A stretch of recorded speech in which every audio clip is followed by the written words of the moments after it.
இவருடைய முழு வீடியோ மற்றும் தொலைபேசி எண் வேண்டுமா? உடனே இப்ப நீங்க பார்த்த இந்த வீடியோ கீழே இருக்கிற இந்த பொம்மையின் கை விரலை தொடுங்க போதும், முழு வீடியோ ஃபோன் நம்பர் கிடைக்கும். வணக்கம் சார், என் பேர் கலாநிதி, புதுவை மாநிலம் கூனிச்சம்பட்டு கிராமம். ஒரு 3 ஏக்கர்ல செய்யக்கூடிய விவசாயத்தை நான் 1 ஏக்கர்லேயே செஞ்சுருக்கிறேன். மல்டி கிராப் மெத்தடில் பல பயிர் சாகுபடி முறையில் செஞ்சுருக்கிறேன். அதை இப்போ மஞ்சள் போட்டு எடுத்துட்டேன். கர்ணை தோ இருக்குது பாருங்க, கர்ணை, பப்பாளி, மாமரம் எல்லாமே போயிட்டு பார்க்கலாம் வாங்க. பண்ணி நோண்டி இருக்கு கர்ணை. இது பார்த்தீங்கன்னா அது கர்ணையில் ஒன்றும் ரகம் இல்லை சார். இது பார்த்தீங்கன்னா கர்ணை. இந்த கர்ணை பார்த்தீங்கன்னாக்கா கிழக்கு மேற்குல கால் போட்டு வாழைக்குள்ளே கிழக்கு மேற்குல கால் போட்டு அதில் கர்ணை போட்டுட்டேன்.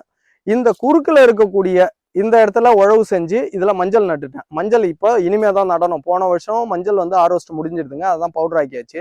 இப்போ ஆடி மாதத்துல இதை ரெடி பண்ணி இந்த வயலை மறுபடியும் மஞ்சள் நடணுங்க. இது இல்லாமல் இதில் பார்த்தீங்கன்னா கொய்யா இருக்குது. இது கொய்யா மரம். ஒரு ரோவில் பார்த்தீங்கன்னாக்கா கொய்யா இருக்கும், அடுத்த ரோவில் பார்த்தீங்கன்னா பப்பாளி இருக்கும், இந்த ரோவில் பார்த்தீங்கன்னாக்கா மாமரம் இருக்கும்.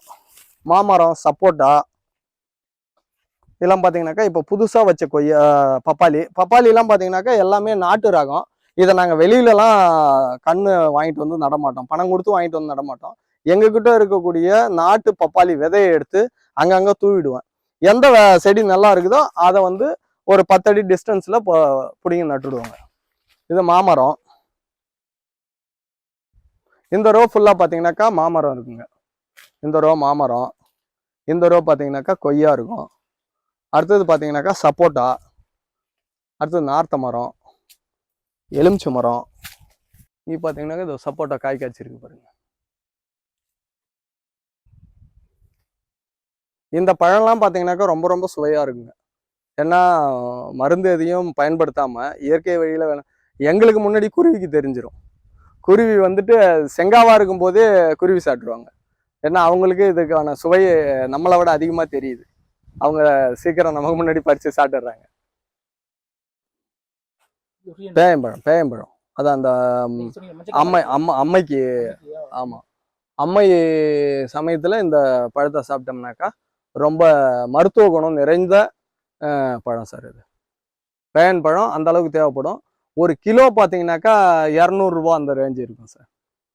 அது பார்த்தீங்கன்னா மதிப்பு ரொம்ப ரொம்ப அதிகம். மரம் பார்த்தீங்கன்னாக்கா ரொம்ப ஹைட்டாக இருக்கும்.